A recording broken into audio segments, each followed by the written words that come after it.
Hey, everybody. Welcome to another episode of Learning to Live. Dustin and Rashida here. Hey, everybody. For another episode. We're so glad you joined us. Today, we're going to be talking about something that just kind of bugs me. I'm just tired of hearing it. What bugs you, Dustin? Fixing. Fixing and broken. What does that mean anyways? I mean, you hear it so often, especially in relationships. Obviously, that's why we're here, Rashida and I, talking about, the success. He's not a handyman, so he's not talking about fixing others. No. You don't want me fixing anything. But I think I'm pretty lucky as far as relationship goes. We've got a pretty good gig going here. Yeah. So we got to share it with others, right? So what we're going to be talking about is fixing and broken.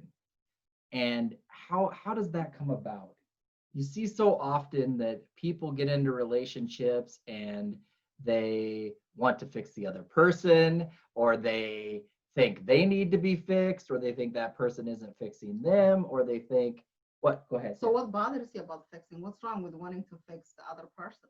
Well, I think the whole idea of brokenness, what does that mean? We all come through life with parts of our past and even current parts that are a struggle. Life has a lot of challenges. It has a lot of difficulty. It has a lot of pain, but it's part of the journey. I think that people get so focused on what needs to be fixed in them or what they need to fix in others that they miss the moment. They miss living in the moment. So what if your partner is kind of these days they say broken? You know what I mean? What do you what is that? Yeah, tell me that. Yeah, I want to ask you though, as a psych professional. Whoa. Here we go. No, what is broken to you? I guess that's what throws me off. Okay. Because the more I experience both, in my profession and interactions outside, I see we all have opportunities for growth. We all have those areas that are rough. But those rough areas really seem to, in the end, refine us. And they're actually a part of us. That's if you are, that's if you learn from your experiences. But if you're always complaining and saying, oh, it's me and I'm the one who's being hurt. If you're learning, yes, it refines us. But if only paying attention to your pain, then you don't learn from it. Exactly. And you bring it with you when you're entering in a new relationship, right?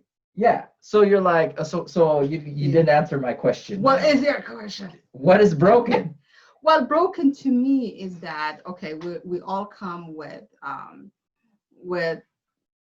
baggages. Yeah. Right? From previous experiences. We all have experiences that shaped us in a good way or in a bad way. Broken to me is when somebody cannot function in a way that is functionable. Like if they cannot carry on a relationship or cannot hang on to work or cannot function, then that person is broken to me. Then hang on. So then if you are like that, don't go into a relationship without taking care of whatever wound that you have. Take care of it first, right? Do not expect other people to take care of your business and kind of, medicate your wounds, right? That is too much expectations on a person that's also a human being and has their own wounds. Well, and that's kind of what I'm getting at. I mean, obviously there are pains and we need therapy, we need counseling, we need support. Yeah. Don't get me wrong. I'm not saying, but in a relationship, the fix and the broke or the broke you're going to fix just leads to problems. Yeah. Like I was watching Jada Pinkett Smith the other. Okay. Poor Will. Poor Will. Poor Will. Yeah. Save Will. Yeah. Please. Hashtag save Will Smith. Please. Yeah. So her excuse was she cheated on him or they're saying that they were on a break like friends.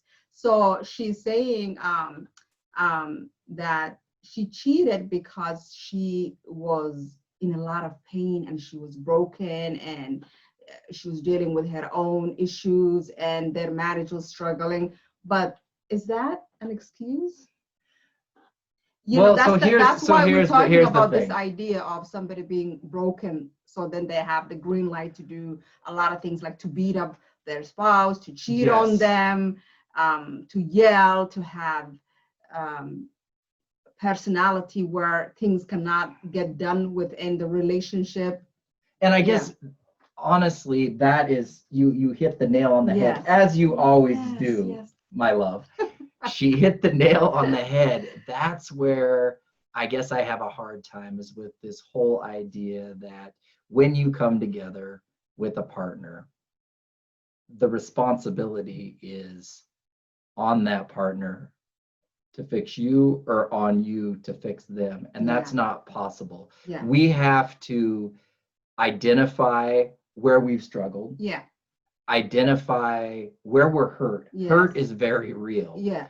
And Like, get therapy, yeah. get counseling, Mhm. get out, talk about it.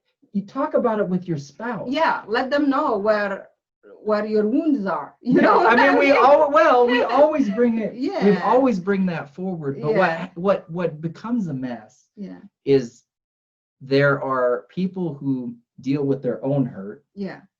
through trying to fix someone else's. Uh-huh. And there are people that deal with their own hurt Uh-huh. by demanding that it's other people's fault and that other people need to fix them. Yes, that's where I have the issues, like with when people expect their spouse or the person that they are dating to carry that burden and fix them, or for example, like there's sometimes a guy who beats or hits his wife or girlfriend, and then the excuse is, first of all, you made me do it. Second of all, you don't know what I've been through. This is all I know. This Right. cannot be all you know. You need to emotionally mature up and heal first before you come to somebody else's life and ruin their life and like beat them. And then on the other hand, Uh-huh. you see the fixer, Mhm. where maybe that woman or man, however it plays out, has been abused, The has fixer. been hurt before, Uh-huh. so they want to fix that person, in essence, to fix the situation that's hurting them. Yeah, I heard that, and I never could get that. I mean, how does that even work? I Well, don't it know. doesn't work, but it Mhm. happens a lot. And I Uh-huh. mean, you're seeing Jada and Will, Yeah. talking about subtle blame Yeah.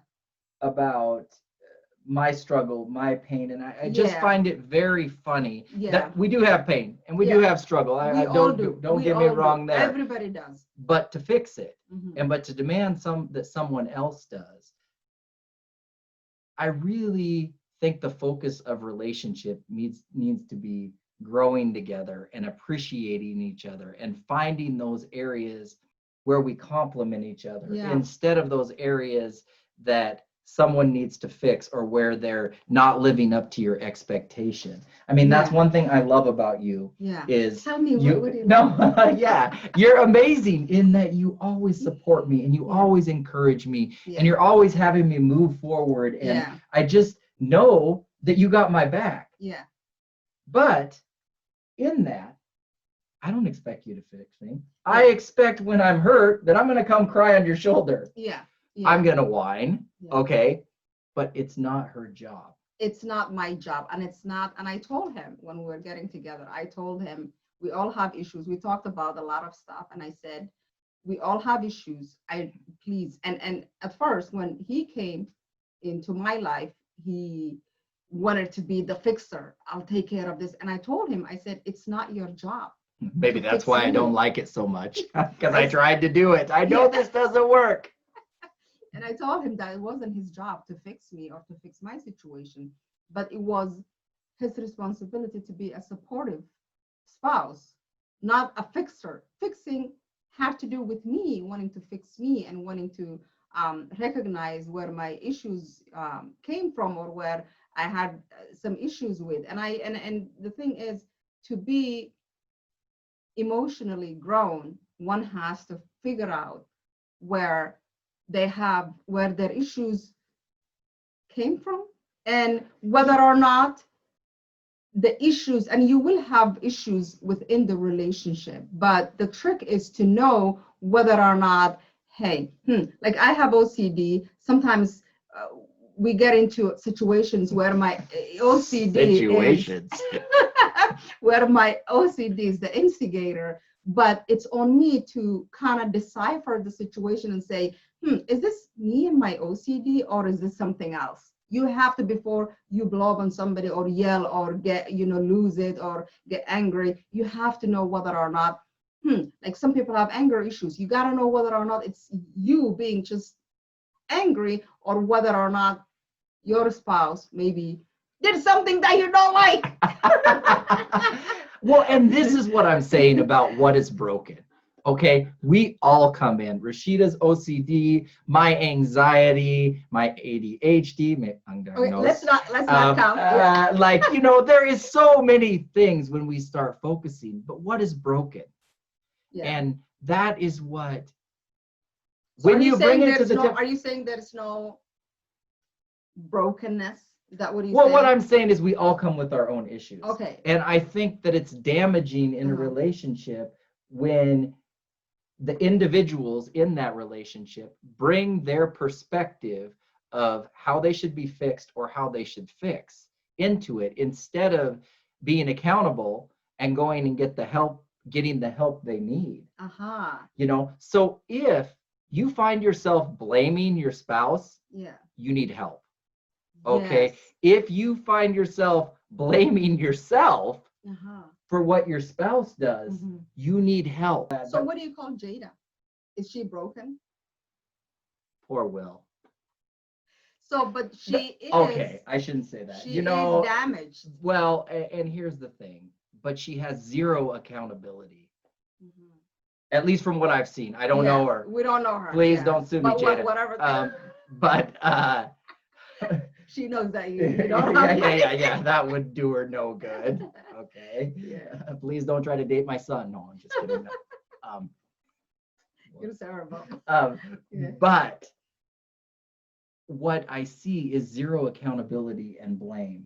Yes. And when, sorry, we're getting off sidetracked here, but if you watch the interview, I saw that Will is trying to fix things. Will Smith is trying to fix things, and so badly, and he's probably done bad stuff too. Don't get me wrong. Yeah, we don't know what he did. Okay, yeah. But it's just unhealthy. Yeah. And there's a lot of brokenness and hurt, and even the way they said bad marriage for life. What is that? What is that? Why bad marriage for life? Life is short. If you're in a bad marriage, get out. Get out. Okay. Yeah. I love my life. Yeah. I love my marriage, and I'm not saying we're humans. We're not perfect. Don't try to say that we don't. Marriages are not perfect, but if it's not in a way where you're dignified and respected within your marriage, there's nothing there for you. I mean, some people say, oh, the kids, for example, why would you let your kids to grow up in a very unhealthy relationship and see that's what you do and break them? Yeah. Well, okay. No, she's pushing this one. She is pushing this one. But to go back to what we're talking about, that's beautiful. Yeah. The main reason we started this, let us do the talking, is that we want a perspective from real people. Yeah. And that's what obviously Rashida and I are. And when she was talking about her OCD, it really hits her. It's a disease she has that she needs to she moves in when she thinks things are dirty, she needs to overly clean, and things get put in spots and no one can touch them. It's OCD. You guys understand what it is. Yeah. I don't need to explain that. But the thing about it is that she's accountable. She might yell at us. We're human beings. We yell, we throw fits, we're baby. She can tell you how many times I'm a baby, but I don't want to get out of bed. Come on, dude. But That's, I know that's me. And I'm not telling her that it's her fault that I'm not getting out of bed. And she never tells us, well, she might say, you put that there. But she always brings it in context that it's her OCD that's manifesting. And why I bring this up is because so much attention in relationships is focused on the maladaptive stuff and why, she struggles with OCD, my anxiety, all these things, okay? But putting it in the context of where they should be, there's so many amazing things. And that's what I really want to, I think people need to start putting their energy towards growth, towards maximizing their outcomes together in the relationship and finding, and we have. And seeking happiness. Seek happiness. Why seek what's wrong? Why? Why seek what's broke? Why figure out, try to fix it? If it's within you, be accountable and get the help you need. But if you're pointing the finger, there's something wrong. Or if you're pointing the finger that you need to fix something that somebody else has an issue with, that's a problem too. And they're both damaging, and they both don't lead us in the direction of joy and peace and just growth. Exactly, growth. That's the biggest thing. And that is what our journey is. And within that journey, there's going to be pain. There's going to be sadness. People are going to hurt us. People are going to be mean, blah, blah, blah. We all have it. We all have it. Now, don't get me wrong. Some people suffer more. Why? I don't know. Okay, but it happens. But the interesting thing about that is on the same level, you can have someone who has suffered tremendously, dramatic abuse and pain and poverty and all these things. And they can thrive and they can have positive like that guy outcomes. that you teach, no arms, no legs. Nick Vasichik is a perfect example, and my heart just goes out to him so much. The guy's born with no arms and no legs, and he travels the country telling people how to live a happy and a joyful life. And he has a happy and a joyful life. 4 children, beautiful wife, millionaire, mansion, like all those things. Not that all of those are the things that, but they help. I'm going to be real. Let's be real. With family and money. No, people always run, well, money isn't everything. It helps. It helps a lot. It really helps. Okay. But when you have joy within it, joy is what matters in poverty or in prosperity. Joy is what matters. And Nick Vasichik has it. Model of this story. People can be billionaires. Okay. And be miserable and produce pain in others. People and have every good looking and privileged and all these things. Okay. People can have what society thinks of as struggles, the no arms, the no legs, the continual abuse. There's so many stories of people that have just overcome vast amounts of things. The purpose of the point of my story is that what's broken and what's non-broken. Do you get what I'm saying? Go ahead. Okay. So all right, my friends. So let's wrap it up. What he is trying to say is sometimes people are broken in the way that society thinks that we're broken, like Nick, but we prosper. And we not only do we prosper, and this is what I was trying to say. Nick makes a living bringing other people joy, teaching people how to live a maximized life. Okay. Jada is a millionaire who is beautiful, in my opinion, and is married to a really handsome and successful guy, but she's miserable. And making others miserable. So and that is the purpose at the point of that I was trying to make. Maybe not the best example, but what we need to see is that we don't expect other people to come and rescue us and fix us, and it's not a burden that we want to put on our loved ones. No, and we don't want to be entangled in misery and and we have to work through the things in our Yeah. life that are tough. And choose happiness. But we want to live a joyful, fulfilled, happy life and maximize our potential. Yep. Like Nick, like me and Rashida have done, like we want you to do. Yeah. And with that being said, please be strong, be brave, be courageous.